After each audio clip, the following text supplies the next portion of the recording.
Reaper's Horror.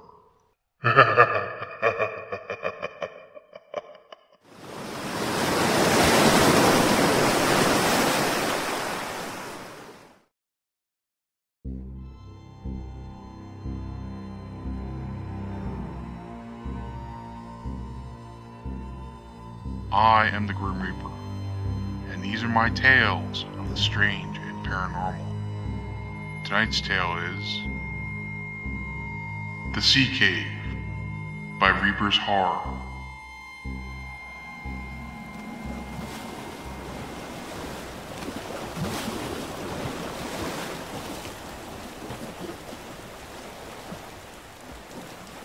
The violent raging sea slammed against the steel walls of the small vessel. The ship won't take much more of this, Captain. Johnson shouted over the sound of the crashing waves. Another hit like the last one and we'll capsize for sure. Captain Marcus leaned heavily against the wheel of the ship and gripped the spokes tightly. He fought hard to keep the ship on course, but in his gut, he knew his first mate was right. The ship was likely doomed, and they along with it. The storm had formed without warning, and raged all through the night. It would be too long until dawn for the men to hold out, but they knew they had no choice but to fight on. To abandon ship in such icy waters, in the dark of night, would mean almost certain death. Hold on, we're going to... The captain yelled out to his crew, but his commands were cut short by a thunderous explosion that shook through the very core of the ship.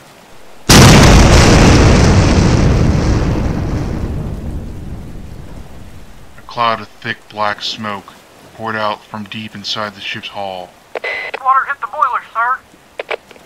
Came a shout over the ship's communication box. Anyone hurt? It's Felix, sir. We lost him, Captain. Emerson, the ship's engineer, answered back. And the boiler's gone too. Damn. The captain shouted as he slammed his fist down on the ship's console. Prepare to abandon ship. Captain Marcus ordered. The ship turned perilously against the wind and began to roll sideways, waves crashing over the railing. Abandon ship! The crew and their captain climbed aboard the ship's lifeboat. Emerson and Johnson cut the ropes that held it in place, causing the boat to drop into the tumultuous waves below.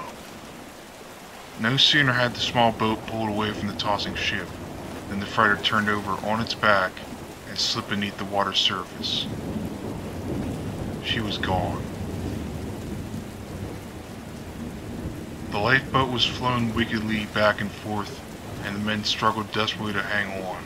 Breakers, Captain! Johnson shouted as he pointed to the ominous gray rocks jutting out of the sea. Captain Marcus pulled hard on the tiller. The boat responded, but it was too little too late. A monstrous wave lifted the craft and its passengers airborne.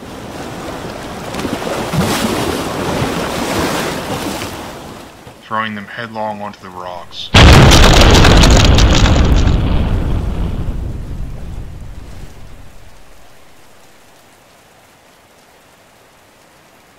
When the wave retreated, there was no sign of the crew at all.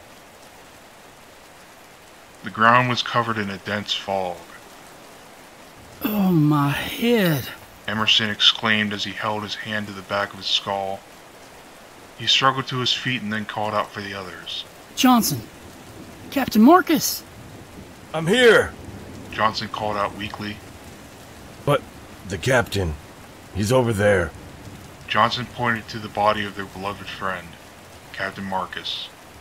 He was impaled upon a jagged rock. No! Emerson cried out. He's gone. Johnson said as he put his hand on Emerson's shoulder. Let's go, there's nothing we can do for him. I know, but...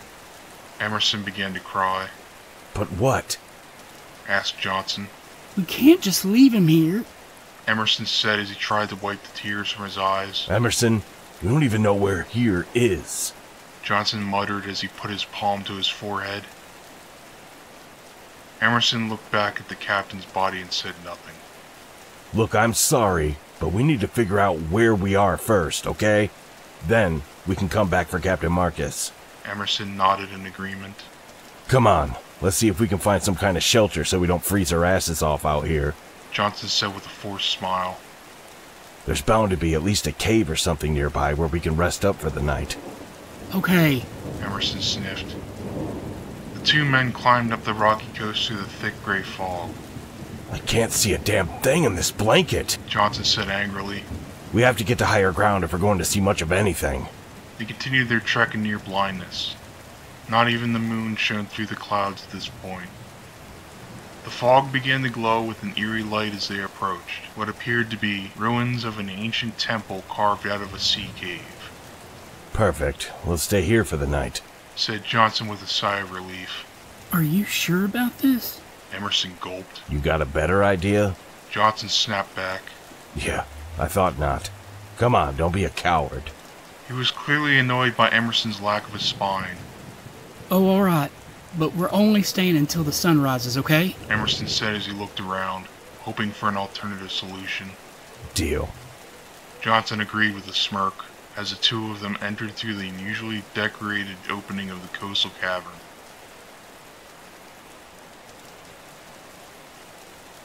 The clouds began to part, and the pale moon's glow shined just enough through a hole in the ceiling so that the two men had clear visibility. Emerson scanned the ancient writing on the walls with his eyes and fingertips. This place is weird. He thought out loud. Don't get too comfy. We're not staying any longer than we have to. Johnson said. Me, comfy? In a place like this? Yeah, right. Emerson laughed nervously. I'd prefer a Holiday Inn myself. Johnson joked. They both laughed, but they were cut off by the sound of a voice that pounded their eardrums like rumbling thunder. Go! Leave this place! The two men shivered in fear as a faceless, ghostly apparition appeared before them. Go! Leave this place and never return! It's a ghost. Emerson cried out. Outside the cave, the waves crashed, sending tons of rushing water inside.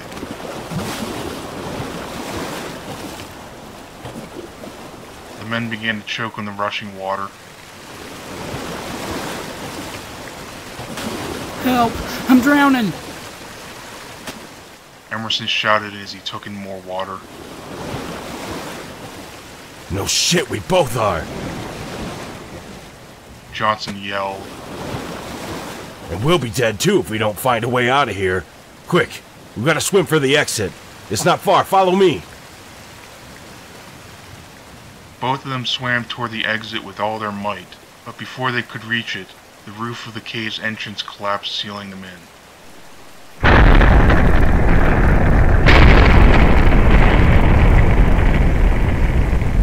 We're doomed! Emerson shrieked. The water was rising with every passing second. Come this way! The thunderous voice roared. Look! Johnson shouted excitedly as he saw Captain Marcus through the opening of the cave ceiling.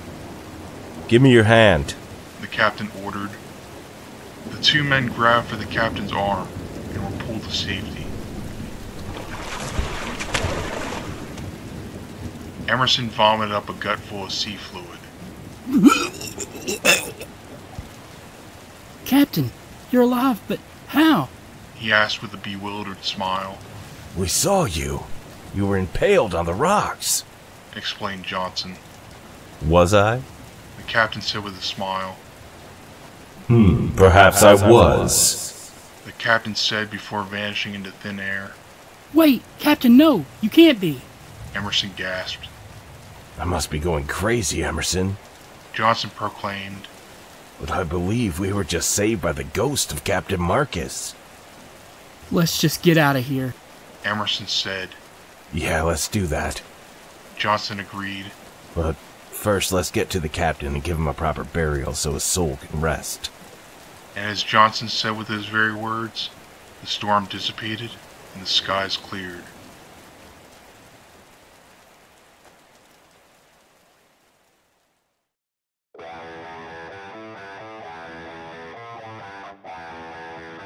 That's all for this episode. Be sure to join me here again next time. because our journey into the strange paranormal has just begun.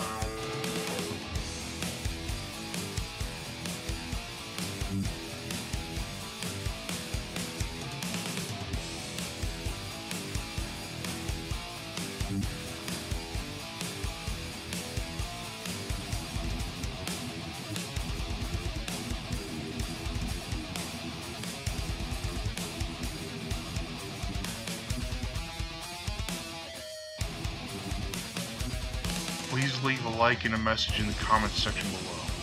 And don't forget to subscribe to the channel for more ghoulish horror content.